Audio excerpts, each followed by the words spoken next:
बच्चों बहुत स्वागत है आप लोगों का केमिस्ट्री क्लास में। मैं हूं आपका केमिस्ट्री टीचर सुनील यादव। अब बच्चों आज एक नए टॉपिक के साथ आपके साथ हूं। आज का टॉपिक मैंने लिया हुआ है साम्यावस्था। बच्चों साम्यावस्था में आज मैं आपको अम्ल एवं क्षार का जो सिद्धांत है आज मैं आपको इसकी जानकारी दूंगा। बच्चों ये टॉपिक आज आपके लिए बहुत ही महत्वपूर्ण है। बच्चों बहुत अच्छी तरह से समझ लीजिए कि अम्ल और क्षार के सिद्धांत के लिए अम्ल एवं क्षार यानी किसी भी कोई भी पदार्थ वो अम्ल है या वो क्षार है, इसको समझाने के लिए बच्चों हमारे सिलेबस के अनुसार हमारे पास 3 सिद्धांत प्रतिपादित किए गए, जिनमें सबसे पहला है बच्चों और वो है आर्हीनियस का सिद्धांत। बच्चों हमारे पास दूसरा है ब्राउनस्टैंड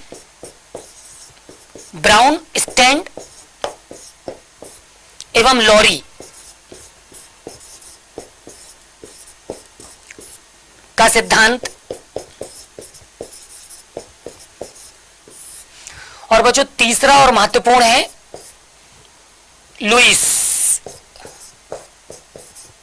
लुईस का सिद्धांत। तो बच्चों बहुत अच्छी तरह से समझिए, किसी भी पदार्थ को अम्ल या क्षार के सिद्धांत को अगर हमें समझना है तो हमारे सिलेबस के अनुसार हमको ये 3 सिद्धांत प्रतिपादित करके दिए गए हैं हमारे सिलेबस के अनुसार, जिनमें सबसे पहला सिद्धांत हमको बताया गया बच्चों आर्हीनियस का सिद्धांत, दूसरा ब्राउनस्टैंड एवं लॉरी का सिद्धांत और बच्चों तीसरा लुईस का सिद्धांत।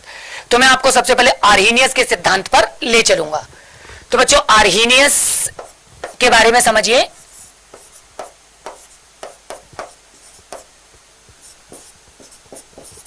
आर्हीनियस का अम्ल एवं क्षार, बच्चों क्षार को हम भस्म के नाम से भी पुकारते हैं या जानते हैं। तो आर्हीनियस का अम्ल एवं क्षार सिद्धांत। बच्चों समझिए कि यह सिद्धांत क्या है और हमसे क्या कहना चाहता है। बच्चों अगर हमारे पास कोई पदार्थ है, ठीक है, कोई भी पदार्थ है, पदार्थ को आप जल में डिसॉल्व करते हैं और पदार्थ जल में घुलकर अगर आपको H+ आयन देता है, ठीक है बच्चों, हमारे पास पदार्थ है, पदार्थ को जल में घोलना है, पदार्थ अगर जल में घोलकर आपको H+ आयन देता है तो आप कह देंगे कि जो जल होगा, जो पदार्थ होगा बच्चों, उसका स्वभाव कैसा होगा, वो अम्लीय होगा, यानी वो अम्ल होगा, ठीक है, क्योंकि वो स्वाद में आपको कैसा प्रतीत होगा, वो स्वाद में आपको खट्टा प्रतीत होगा, ठीक है बच्चों, ये महत्वपूर्ण चीज है। ये पहला बिंदु। दूसरा बिंदु बच्चों कि अगर आपने पदार्थ को लिया, पदार्थ को आपने जल में डिसॉल्व किया, पदार्थ जल में घुलकर बच्चों हाइड्रोक्सिल आयन है ना, OH नेगेटिव आयन अगर आपको देता है या उत्पन्न करता है, तो ऐसी दशा में आप कहेंगे कि जो पदार्थ है वो क्षारी है, ठीक है बच्चों, ये क्षारी है, मतलब कि ये एक तरह का क्षार है, ठीक। और बच्चों ये स्वाद में कैसा होगा, ये स्वाद में बच्चों कसीला होगा, ठीक है, ये स्वाद में कसीला मतलब कड़वा, बच्चों जिसको खाने के बाद जीभ ऐंठती है ना, इस तरह का एक स्वाद आपको देखने को प्राप्त होगा।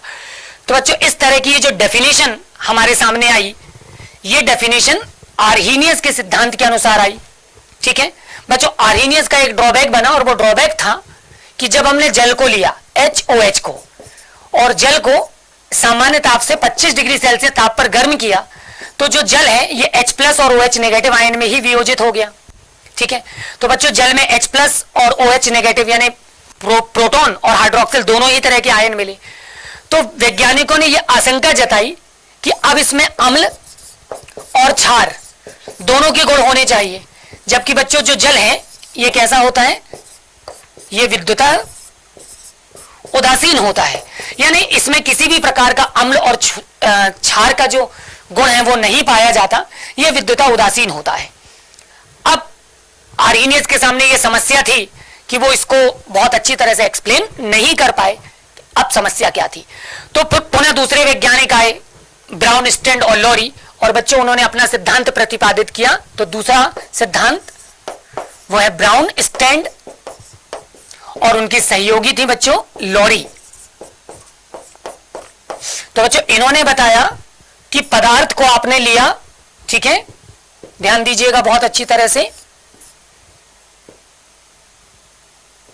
बच्चों इन्होंने बताया कि आपने पदार्थ को लिया, उसको आपने जल में डिसॉल्व कर दिया, ठीक है। पदार्थ को जब आप जल में डिसॉल्व करेंगे बच्चों, पदार्थ जल में घुलेगा और ये जल में घुलकर बच्चों H3O+ बनाएगा और नेगेटिव पार्ट को रिमूव कर देगा, ठीक है। तो पदार्थ बच्चों जब जल में घुलकर H3O+ हाइड्रोनियम आयन निर्मित करे, ठीक है, तो जो पदार्थ ऐसा करेगा बच्चों वो पदार्थ कैसा माना जाएगा, वो अम्लीय माना जाएगा या उसको अम्ल माना जाएगा। इसके विपरीत उन्होंने अपने दूसरे बिंदु में कहा कि पदार्थ को आपने लिया, उसको जल में डिसॉल्व किया, ठीक है। बच्चों अच्छी तरह से समझिएगा, पहले वाले पॉइंट को वापस एक बार आपके सामने रिकॉल कर रहा हूं। मैं क्या बोल रहा हूं बच्चों, पदार्थ को हमने जल में डिसॉल्व किया, पदार्थ ने क्या किया बच्चों, जल के प्रोटॉन को एक्सेप्ट कर लिया, मतलब H+ को एक्सेप्ट कर लिया और उसने हाइड्रोनियम आयन अपने आप को हाइड्रोनियम आयन में बदल लिया, ठीक है। तो जो पदार्थ अपना प्रोटॉन यानी H+ जल को डोनेट करेगा, दान करेगा, और उसके साथ क्या बना लेगा, हाइड्रोनियम आयन H3O+। तो ऐसा जो भी पदार्थ करेगा उसको उन्होंने अम्लीय बोला या उसको अम्ल बोला है, ठीक। दूसरे बिंदु में बोला कि पदार्थ को ले लीजिए, उसको जल से क्रिया कराइए। अगर पदार्थ जल के प्रोटॉन को एक्सेप्ट कर ले और कोई पॉजिटिव आयन बना के वो हाइड्रोक्सिल पार्ट को अगर उत्पन्न कर दे, OH नेगेटिव पार्ट को, तो जो पदार्थ जल से प्रोटॉन को एक्सेप्ट करने की क्षमता रखेगा वो पदार्थ कैसा माना जाएगा बच्चों, वो पदार्थ क्षारीय माना जाएगा या उसको हम बोलेंगे क्षार। तो बच्चों अम्ल और क्षार की इस तरह से एक दूसरी परिभाषा विकसित की गई जो कि ब्राउन स्टैंड और लॉरी के द्वारा दी गई। अब समस्या ये थी बच्चों कि दोनों ही परिभाषाएं, चाहे वो आर्हीनियस की रही हो चाहे वो ब्राउन स्टैंड और लॉरी की रही हो, ये दोनों ही परिभाषाएं कहीं ना कहीं पर बच्चों आप ध्यान देंगे तो ये जल के इर्द गिर्द ही घूम रही हैं। यानी कि पदार्थ को जल में डिसॉल्व किया तो पदार्थ ने अपना प्रोटॉन जल को दिया, पदार्थ को जल में डिसॉल्व किया तो पदार्थ ने जल से अपना प्रोटॉन एक्सेप्ट किया। इसी तरह से आर्हीनियस ने कहा था, क्या कहा था बच्चों, आर्हीनियस ने कहा कि पदार्थ को जल में घोला तो उसने H+ आयन दिया, ठीक है, पदार्थ को जल में घोला तो उसने हाइड्रोक्सिल आयन दिया। यानी कहीं ना कहीं पर इनकी जो डेफिनेशन, इनकी जो परिभाषाएं हैं वो केवल जल के इर्द गिर्द ही घूम रही हैं। बच्चों वैज्ञानिकों के मन में यह प्रश्न था कि ऐसे बहुत सारे पदार्थ भी हैं जो बिना जल में रखे हुए या जिनके संपर्क में जल ना होने नहीं भी होता है लेकिन फिर भी उनमें अम्ल या क्षार के गुण पाए जाते हैं, जैसे सल्फ्यूरिक एसिड है, ठीक है, एसिडिक एसिड है। ऐसे मतलब अनगिनत पदार्थों के संदर्भ में वैज्ञानिकों ने जानकारी प्रेषित कर दी। तो अब ब्राउन स्टर और उनके सहयोगी जो लॉरी थे वो भी अब कोई भी जानकारी हमको प्रेषित नहीं कर सके। तो बच्चों इस सिद्धांत को, अम्ल और क्षार के सिद्धांत को समझाने के लिए तीसरे वैज्ञानिक आए और उनका नाम था लुईस। और लुईस ने हमको बताया, क्या बताया बच्चों, तो लुईस का हम समझेंगे अम्ल एवं क्षार सिद्धांत। तो बच्चों लुईस का अम्ल और क्षार जो सिद्धांत है, जब हम उस पर बात करेंगे तो इन्होंने बताया बच्चों, जैसे कि बहुत अच्छी तरह से समझिएगा, अगर मैं आपको बोरॉन BF3 का निर्माण दिखाऊं और इसके साथ साथ बच्चों मैं आपको NH3 का निर्माण दिखाऊं, है ना, अमोनिया का और बोरॉन ट्राइफ्लोराइड का, इन दो पदार्थों के निर्माण से आप समझ पाएंगे बच्चों बोरॉन का परमाणु क्रमांक 5, इलेक्ट्रॉनिक विन्यास 2 और 3, इसके अंतिम कोश में 3 इलेक्ट्रॉन है, ये एक बोरॉन बच्चों 1 इलेक्ट्रॉन, 2 इलेक्ट्रॉन, 3 इलेक्ट्रॉन। बच्चों फ्लोरीन का परमाणु क्रमांक 9, इलेक्ट्रॉनिक विन्यास 2 और 7। तो बच्चों ये एक फ्लोरीन, ये एक दूसरा फ्लोरीन और ये एक तीसरा फ्लोरीन। बच्चों फ्लोरीन के जो इलेक्ट्रॉन है 1, 2, 3, 4, 5, 6 और 1 7। बच्चों इसी तरह से 1, 2, 3, 4, 5, 6 और 1 7। बच्चों 1, 2, 3, 4, 5, 6 और 1 7। बच्चों क्या होगा, बोरॉन और फ्लोरीन के एक एक इलेक्ट्रॉनों के बीच में एक सहसंयोजक बंध बन जाएगा। बच्चों इसी तरह से अगर मैं आपको अब अमोनिया का निर्माण दिखाऊं तो अमोनिया में नाइट्रोजन का परमाणु क्रमांक 7, इलेक्ट्रॉनिक विन्यास 2 और 5। बच्चों हाइड्रोजन का परमाणु क्रमांक 1, इसके पास 1 इलेक्ट्रॉन। तो ये नाइट्रोजन का परमाणु, इसके पास 5 इलेक्ट्रॉन है, तो 1 2 3 4 और 1 5। बच्चों hydrogen 1 electron, 1 hydrogen 1 electron, 1 hydrogen 1 electron. बच्चों हाइड्रोजन के 1 और नाइट्रोजन के 1 इलेक्ट्रॉन के बीच में क्या हो जाएगा, बंध स्थापित हो जाएंगे और इस तरह से अमोनिया बन जाएगा।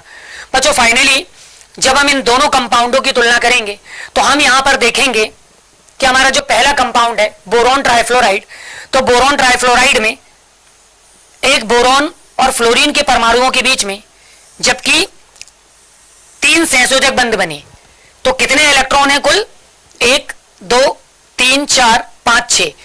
तो इसके संयोजकता कोष में केवल 6 इलेक्ट्रॉन है। इसका मतलब यह हुआ कि एक अस्थायी यौगिक है ना, क्योंकि इस पर एक एकांकी जोड़े की क्या है, कमी है। इस पर एक एकांकी जोड़े की कमी है, मतलब अगर इसको कोई एक एकांकी जोड़ा देते तो इसका अष्टक पूर्ण हो जाएगा। अभी यह अस्थायी है क्योंकि इस पर एक एकांकी जोड़े की कमी है। बच्चों इसी प्रकार अगर हम अमोनिया के केस को देखें तो अमोनिया के केस में देखिए सहसंयोजक बंध तो 3 बने, तो 1 2 3 4 5 6, लेकिन एक इसके पास एकांकी जोड़ा भी है, तो इस तरह से इसका अष्टक पूर्ण है। तो एक एकांकी जोड़ा लेकर ये एक स्थायी यौगिक बनाता है, ठीक है, और इसका अष्टक पूर्ण है। तो बच्चों वैज्ञानिक लुईस ने बताया कि अगर हम एक अस्थायी यौगिक जिस पर एकांकी जोड़े की कमी हो, हम किसी ऐसे स्थायी यौगिक से उसकी अभिक्रिया करा दें या उसके संपर्क में लाएं जिस पर कम से कम एक एकांकी इलेक्ट्रॉन युग्म हो, तो जो स्थायी यौगिक है वो अपना एकांकी इलेक्ट्रॉन युग्म उस यौगिक या आयन को, परमाणु अणु को दान कर देता है जिस पर एकांकी जोड़े की कमी होती है, और उसके साथ उप सहसंयोजक बंध बनाकर जुड़ जाता है। ठीक, चलिए इसको जोड़कर देखते हैं कि क्या बनेगा।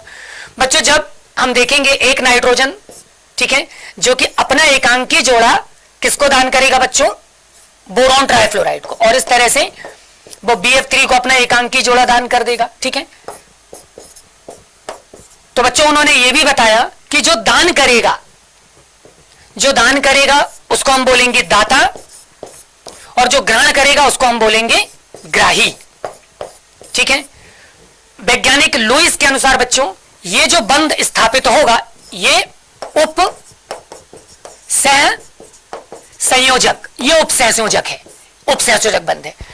बच्चों जो ग्राही है वैज्ञानिक लुईस के अनुसार, जिसने एकांकी इलेक्ट्रॉन युग्म ग्रहण किए, उसका जो स्वभाव होगा बच्चों, वो स्वभाव किसके जैसा होगा, वो अम्ल के जैसा होगा, मतलब वो अम्ल होगा। और बच्चों जो दाता होगा उसका स्वभाव क्षार के जैसा होगा, मतलब वो क्षारी होगा। ठीक है, तो इस तरह से अम्ल और क्षार की एक नवीन परिभाषा वैज्ञानिक लुईस ने रखी। बच्चों हमको जिन पॉइंट पर दिक्कत आ रहा था उन पर देखेंगे। जैसे कि हमने देखा था कि HCl को जब हमने वाटर के साथ डिसॉल्व किया, या पदार्थ को हमने वाटर में डिसॉल्व किया, तो क्या हो रहा था, वाटर ने अपना प्रोटॉन इसको डोनेट किया, तो क्या हुआ था बच्चों, H3O+ बना था। हुआ क्या, हाइड्रोजन का परमाणु क्रमांक 1 है, इसने 1 इलेक्ट्रॉन को त्याग दिया। बच्चों 1 इलेक्ट्रॉन त्यागने से वो बदल गया H+ में। अब इस पर एक एकांकी इलेक्ट्रॉन युग्म की कमी हो गई। अब ये वाटर के कांटेक्ट में आया, वाटर पर एक नहीं बल्कि 2 एकांकी इलेक्ट्रॉन युग्म है, तो एक एकांकी इलेक्ट्रॉन युग्म H+ ने क्या कर लिया, एक्सेप्ट कर लिया, और जैसे उसने एक्सेप्ट किया उसने क्या बना दिया बच्चों, क्या बना दिया, H3O+ बना दिया, मतलब हाइड्रोनियम आयन बन गया। यानी अल्टीमेटली क्या हुआ, हाइड्रोजन ने एकांकी जोड़ा ग्रहण किया ना, तो जो ग्रहण कर रहा है वो क्या कहला रहा है, वो अम्ल कहला रहा है। तो बच्चों यही वजह है कि HCl से हमको H+ मिला था ना, और यही वजह कि हमने HCl पदार्थ को हमने अम्ल की श्रेणी में रखा था। ठीक है, तो बच्चों इस तरह से वैज्ञानिक लुईस ने जो अम्ल और भस्म का सिद्धांत दिया वो आज भी अभी आधुनिकता में भी मान्य है। कुछ कंडीशंस अभी भी लुईस पर नियमों के रूप में लागू हैं, जिन पर लुईस का नियम भी अप्रभावी है। समय के साथ उनकी भी आपको जानकारी दी जाएगी। आज के वीडियो में इतना ही, तब तक अपना ख्याल रखिए।